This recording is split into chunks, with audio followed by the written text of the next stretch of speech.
السلام علیکم ورحمۃ اللہ وبرکاتہ۔ الحمد للہ رب العالمین والصلاة والسلام علی سید الاولین والآخرین نبی الانبیاء والمرسلین وعلی آلہ واصحابہ تبعہم بإحسان الی یوم الدین، اما بعد۔ اعوذ باللہ من الشیطان الرجیم، بسم اللہ الرحمن الرحیم۔ من ذا الذی یشفع عنده الا بإذنہ، صدق اللہ العظیم وصدق رسولہ النبی الامین الکریم ونحن علی ذلک لمن الشاہدین والشاکرین۔ مشکاۃ المصابیح جلد سوم میں باب الحوض والشفاعۃ، حوض کوثر اور شفاعت کا بیان۔ اس کی پہلی فصل سے حدیثیں پڑھوں گا میں۔ حضرت انس بن مالک رضی اللہ تعالیٰ عنہ روایت فرماتے ہیں، رسول اللہ صلی اللہ علیہ وسلم نے فرمایا، جب ہم جنت میں سیر فرما رہے تھے تو ایک نہر پر پہنچے جس کے کنارے پر موتی کے خیمے تھے۔ ہم نے کہا، اے جبرائیل، یہ کیا ہے؟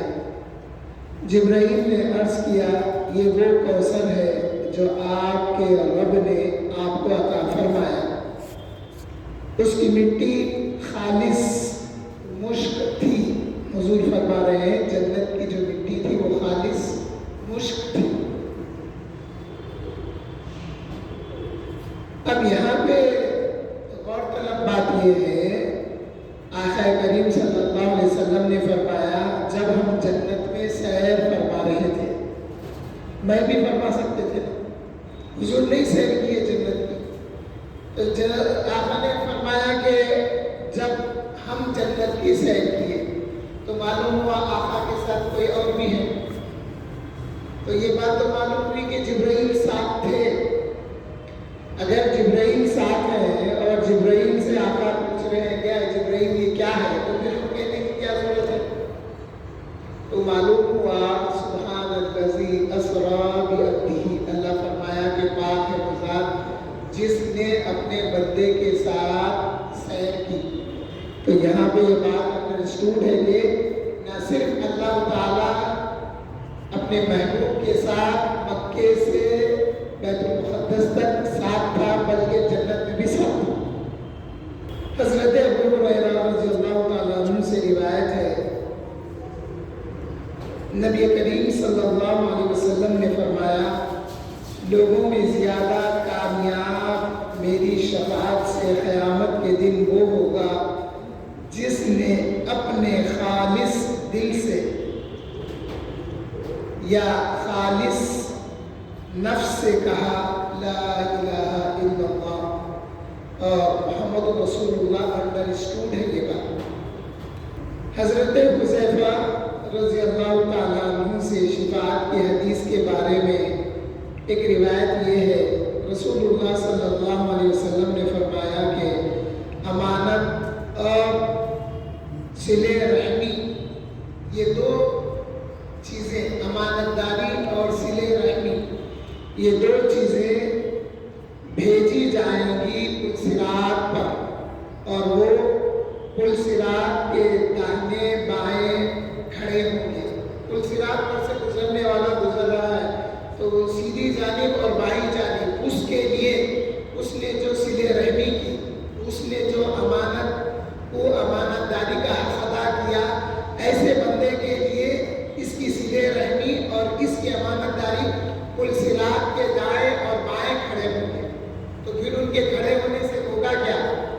آقا کریم صلی اللہ علیہ وسلم نے فرمایا، جامع ترمذی کی روایت ہے کہ پل صراط پر سے گزرنے والے جب گزریں گے تو جہنم میں آقا فرمائیں گے کہ ایسے آنکڑے ہیں جو گزرنے والے کو کھینچیں گے اپنی طرف جہنم میں۔ اور آقا نے اس کی مثال نجد میں پائی جانے والی جھاڑی کا نام لے کے فرمایا، کیا تم نجد میں وہ جھاڑی نہیں پاتے پوچھے، جس کا نام آقا نے فرمایا سعدان۔ سعدان نام کی جھاڑی نجد میں آقا کے زمانے میں بھی پائی جاتی تھی۔ آقا نے مثال دے کر پوچھا صحابہ سے، کیا تم نے نہیں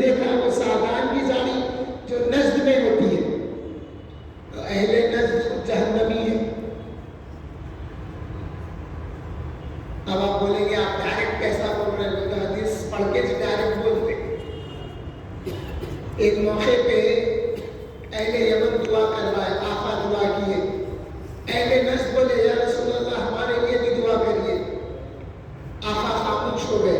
پھر اہل یمن پوچھے، پھر اہل یمن کے لیے دعا کی، پھر اہل نجد پوچھے، آقا خاموش ہو گئے۔ 3 بار ایسا ہوا۔ اس کے بعد آقا فرمائے کہ وہاں سے دین میں فتنے اور زلزلے نکلیں گے اور شیطان کا سینگ وہاں سے ظاہر ہوگا۔ فرمائے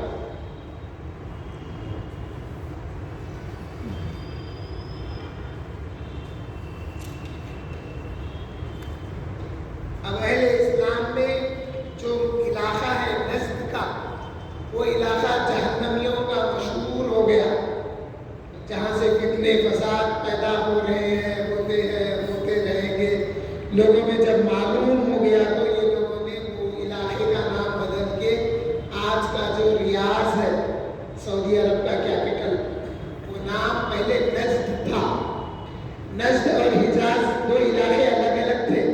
حجاز میں مکہ مدینہ بھی شامل تھا، یہ علاقہ الگ تھا، وہ الگ تھا، تو یہ لوگ جو ہے اس کا نام بدل کے ریاض رکھ لیے۔ حضرت عمران ابن حسین، یہ 2 حسین ہیں، ایک حسین سین یا نور حسین، جو امام حسین کا نام جیسا لکھا جاتا ہے وہ حسین۔ یہ عمران ابن حسین صاد یا نور، یہ حسین الگ ہے۔ تو حضرت عمران ابن حسین سے روایت ہے، انہوں نے روایت کی ہے کہ رسول اللہ صلی اللہ علیہ وسلم نے فرمایا کہ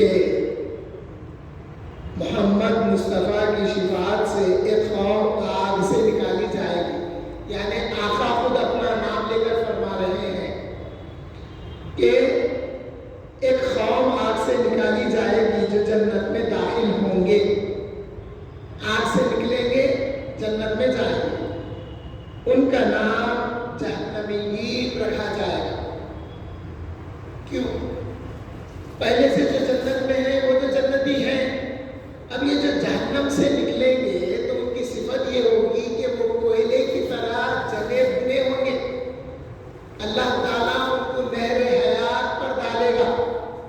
اس کے بعد میں آقا نے پوچھا صحابہ سے، کیا تم نہیں دیکھتے کسی نہر کے کنارے پانی اور مٹی جہاں ہوتا ہے وہاں کچھ پودے اگاتے ہیں؟ یہ مثال دے کے آقا فرمائے کہ یہ جو جہنم میں جلے بھنے کوئلے کے مانند ہوں گے، ان کو نہر حیات پر ڈالا جائے گا تو ان میں زندگی آئے گی اور وہ زندہ رہیں گے، اپنی اصلی حالت میں آ جائیں گے۔ تو جب ان کو جنت میں داخل کیا جائے گا تو فرق ہونا نہ بھائی، جو اصلی جنتی پہلے سے داخل ہے ان میں اور یہ جو بعد میں ان میں فرق، تو وہ فرق کو ظاہر کرنے کے لیے ان کے ماتھے پہ جہنمیین لکھا ہوگا کہ یہ جہنم سے نکل کے جنت میں آئے۔ پھر کچھ وقت گزرے گا، اس کے بعد اللہ تعالیٰ اس کو اپنی رحمت سے مٹا دے گا، اس کے بعد سب ایک جیسے ہو جائے گا۔ آقا کریم نے فرمایا ان کا نام جہنمیین رکھا جائے گا۔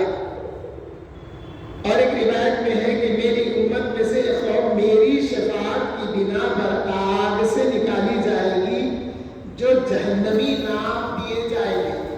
اللہ کا انصاف کا تقاضا تو یہ تھا کہ جنتی جنت میں جائیں، جہنمی جہنم میں جائیں، مگر رسول اللہ صلی اللہ علیہ وسلم کی شفاعت ہے کہ اس نے جہنم سے نکال کر گناہگاروں کو جنت میں داخل کر دیا۔ حضرت عبداللہ ابن عمر رضی اللہ تعالیٰ عنہ سے روایت ہے، رسول اللہ صلی اللہ علیہ وسلم نے فرمایا جب جنتی جنت میں اور دوزخی دوزخ میں چلے جائیں گے تو موت لائی جائے گی۔ جنتی جنت میں جتنے جانے تھے چلے گئے، جہنم میں جتنے جانے تھے چلے گئے، اب موت کو لایا جائے گا حتیٰ کہ جنت و دوزخ کے درمیان اس کو رکھا جائے گا، موت کو، اور موت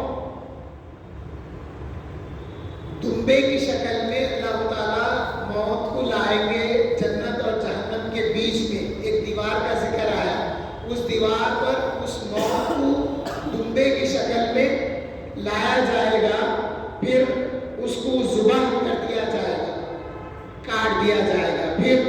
پکارنے والا منادی ندا دے گا، اے جنتیوں اب موت نہیں ہے، اور اے دوزخیوں اب موت نہیں ہے، یعنی جو موت تھی اس کو بھی موت آ گئی ہے۔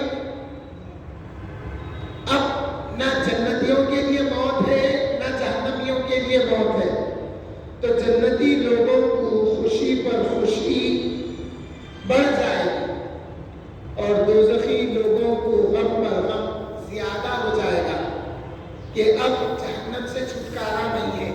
غم پہلے یہ غم تھا کہ وہ جہنم میں، پھر غم اور یہ ہوگا کہ اب جہنم سے چھٹکارا نہیں ہے۔ حضرت زید بن ارقم رضی اللہ تعالیٰ عنہ سے روایت ہے، رسول اللہ صلی اللہ علیہ وسلم کے ساتھ تھے، ایک منزل پر اترے تو فرمایا کہ تم ان کا لاکھواں حصہ بھی نہیں ہو جو میرے پاس حوض پر پہنچے گے، یعنی امت کی کثیر تعداد حضور کے پاس حوض کوثر پر پہنچے گی۔ کہا گیا تم اس دن کتنے تھے؟ فرمایا 700 یا 800 تھے۔ زید بن ارقم فرما رہے ہیں کہ ایک منزل پر اترے جس میں 700-800 صحابہ تھے، تو حضور فرمائیں کہ جو لوگ میرے پاس حوض کوثر پر حاضر ہوں گے قیامت کے دن، ان کی تعداد اس قدر زیادہ ہوگی کہ وہ لاکھوں میں ہوں گے اور بے حساب ہوں گے، اور تم ان میں کے لاکھوں حصوں میں کا بھی حصہ نہیں، یعنی تمہارے سے کئی گنا زیادہ لوگ حوض کوثر پر میرے پاس پہنچیں گے، اور جو حوض کوثر سے ایک دفعہ پیے گا یا اس کو پلایا جائے گا وہ پھر دوبارہ پیاسا نہ ہوگا، اور پھر کچھ لوگوں کو حوض کوثر سے ہٹایا بھی جائے گا۔ آقا کریم پوچھیں گے کہ اے فرشتوں یہ تو میرے پیروکار جیسے ہیں، تو کہا جائے گا کہ یا رسول اللہ کیا آپ نے نہیں دیکھا کہ آپ کے جانے کے بعد انہوں نے کیا کیا کیا؟ تو جنہوں نے حضور کے پردہ فرمانے کے بعد حضور کی اور خلفائے راشدین کی اور صحابہ کی مخالفت کی، ان کو روز قیامت حوض کوثر سے ہٹا دیا جائے گا۔ آخری بشارت حضرت انس بن مالک رضی اللہ تعالیٰ عنہ سے روایت ہے، آقا کریم نے فرمایا میری شفاعت میری امت کے گناہ کبیرہ کرنے والوں کے لیے ہے۔ اللہ تعالیٰ سے دعا کرتا ہوں کہ اللہ تعالیٰ ہمیں حضور اکرم صلی اللہ علیہ وسلم کی شفاعت عطا فرما اور حضور کی شفاعت کے قابل بھی بنا۔